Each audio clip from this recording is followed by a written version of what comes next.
Halo Sobat Gen, Assalamualaikum warahmatullahi wabarakatuh. Gimana kabar harian kalian? Semoga selalu menyenangkan ya, tetap semangat dan selalu jaga kesehatan. Pada kesempatan yang luar biasa ini, Gen Sukses Media akan membahas seri berpikir kritis mengenai global warming, yaitu tepatnya mengenai hubungan global warming dengan penggunaan energi. Sobat Gen, Indonesia mulai merasakan dampak pemanasan global yang dibuktikan dari berbagai perubahan iklim maupun bencana alam yang terjadi. Kemajuan teknologi yang ditawarkan memberikan kemudahan yang sangat besar dalam kehidupan manusia. Tetapi dengan penggunaan yang berlebihan ternyata menyebabkan masalah, salah satunya adalah global warming atau pemanasan global ini. Jadi apa itu sebenarnya global warming? Baik Gen, global warming atau dikenal juga dengan pemanasan global adalah adanya proses peningkatan suhu rata-rata atmosfer, laut, dan daratan bumi. Selain itu, beberapa ahli di bidangnya memiliki pengertian lain mengenai global warming ini, antara lain dari Natural Resource Defense Council menjelaskan bahwa global warming adalah krisis lingkungan dan kemanusiaan terbesar yang terjadi pada saat ini. Atmosfer bumi sangat panas karena terperangkap oleh gas karbon dioksida yang bisa mengancam perubahan iklim dan dapat menimbulkan bencana di permukaan bumi.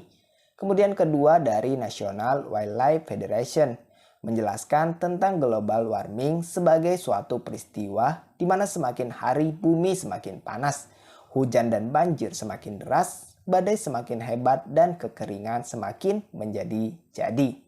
Didapat secara singkat, global warming merupakan pemanasan global bumi yang terjadi secara global di seluruh dunia. Lalu apa hubungannya dengan energi? Sabar Gen, kita bahas pelan-pelan ya. Nanti pasti kalian tahu mengenai hubungannya. Kita semua tahu bahwa sejak zaman dahulu kala, kita tidak akan pernah bisa hidup tanpa yang namanya energi. Energi itu dapat berasal dari matahari, makanan, angin, air, panas bumi, bahan bakar fosil, dan yang telah berubah ke bentuk lainnya.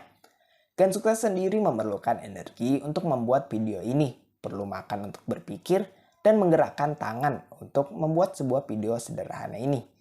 Sejak SD, kita sudah tahu bahwa energi tidak dapat diciptakan dan tidak dapat dimusnahkan, hanya dapat berubah ke bentuk-bentuk yang lain, seperti dalam hukum kekekalan energi. Jadi kita sebenarnya tak pernah kehabisan energi, hanya saja bentuknya yang berubah-ubah. Kembali ke global warming tadi, salah satu penyebab pemanasan global atau global warming ini adalah efek rumah kaca.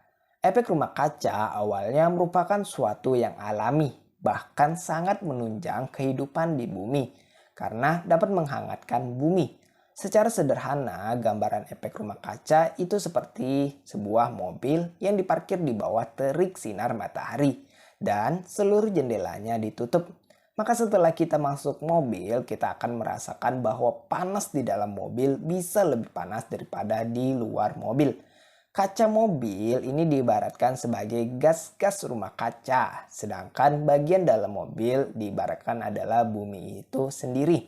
Gas-gas rumah kaca antara lain terdiri dari karbon dioksida, metana, nitrat oksida, dan klorofluorokarbon atau yang sering kita dengar atau disingkat CFC. Nah, manusia telah membuat GRK menumpuk di atmosfer dan menyebabkan panas tidak bisa keluar dari bumi ini. Hubungan penting antara global warming dan penggunaan energi adalah setelah penemuan mesin uap yang telah menyebabkan percepatan proses penumpukan gas rumah kaca di atmosfer. Umat manusia mendapatkan pencerahan setelah penemuan mesin ini karena sebelumnya mereka hanya memanfaatkan energi matahari yang terkonversi menjadi makanan pada proses fotosintesis, lalu dimakan oleh manusia atau hewan, hewan juga dimakan oleh manusia, dan manusia mendapatkan energi untuk melakukan aktivitasnya. Begitu pula hewan yang dimanfaatkan untuk meringankan pekerjaan manusia. Mesin uap yang digerakkan dengan bahan bakar yang terbuat dari bahan bakar fosil atau sisa-sisa makhluk hidup di masa lalu ternyata memberikan banyak kemudahan bagi manusia. Setelah terjadi revolusi industri pada tahun 1760, pemakaian bahan bakar fosil mengalami peningkatan yang jauh lebih pesat. Pemakaian tenaga manusia bisa dikurangi dan pekerjaan menjadi lebih efisien.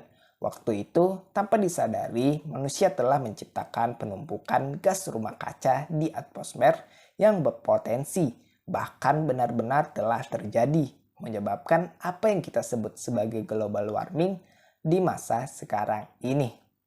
Eksploitasi bahan bakar fosil yang terjadi secara besar-besaran menimbulkan dampak yang sangat buruk terhadap lingkungan dan manusia. Bagian supaya kalian lebih paham, berikut ini adalah runtutan hubungan global warming dengan penggunaan energi secara lebih ringkas. Pertama, pesatnya kemajuan dan teknologi mendorong meningkatnya pertumbuhan industri dan sarana transportasi.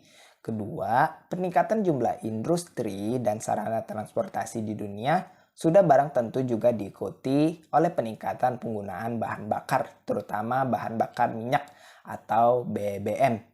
Ketiga, peningkatan penggunaan BBM, terutama BBM dari fosil, sudah barang tentu juga akan meningkatkan gas karbon dioksida atau CO2 sebagai gas hasil pembakaran dari BBM fosil tersebut. Keempat, seperti diketahui, gas karbon dioksida atau CO2 adalah salah satu komponen gas rumah kaca. Diperkirakan setiap tahun dilepaskan sekitar 18,35 miliar ton karbon dioksida. Kelima, ketika atmosfer semakin kaya akan gas-gas rumah kaca ini, maka semakin menjadi insulator yang menahan lebih banyak panas dari matahari yang dipancarkan ke bumi, sehingga menyebabkan pemanasan global atau global warming.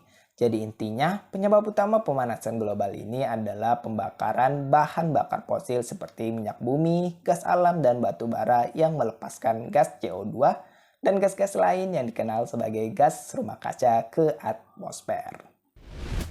Demikian tadi Sobat Gen mengenai pembelajaran kita pada seri berpikir kritis tentang hubungan global warming dengan penggunaan energi. Untuk memperkuat pengetahuanmu, kamu dapat mengulangi materi ini di waktu lain. Akhir kata terima kasih dan wassalamualaikum warahmatullahi wabarakatuh.